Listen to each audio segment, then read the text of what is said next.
సాధారణంగా భారతీయ సంప్రదాయం ప్రకారం ఆదివారం ఎంతో శ్రేష్టమైన రోజు. ఆ పవిత్ర దినాన ఏ ఒక్కరూ మాంసం తినకూడదు. అయితే బ్రిటిష్ వారు వచ్చిన తర్వాత ఎప్పుడైతే ఆదివారాన్ని సెలవుగా ప్రకటించారో ఆ రోజు నుంచి భారతీయులు కూడా మాంసాహారాన్ని స్వీకరించడం మొదలుపెట్టారు.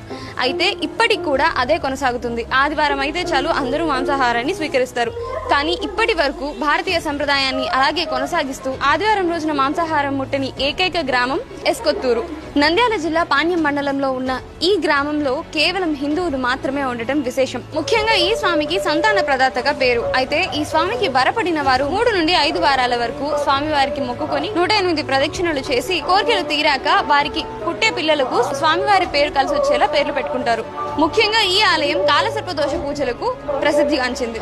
500 సంవత్సరాల చరిత్ర ఉన్నటువంటి ఈ ఆలయానికి కర్ణాటక, తమిళనాడు, తెలంగాణ నుండి విశేషంగా భక్తులు ఆదివారం రోజున, మంగళవారం రోజున, శుక్రవారం రోజున స్వామివారికి విశేషంగా అభిషేకాలు నిర్వహిస్తారు.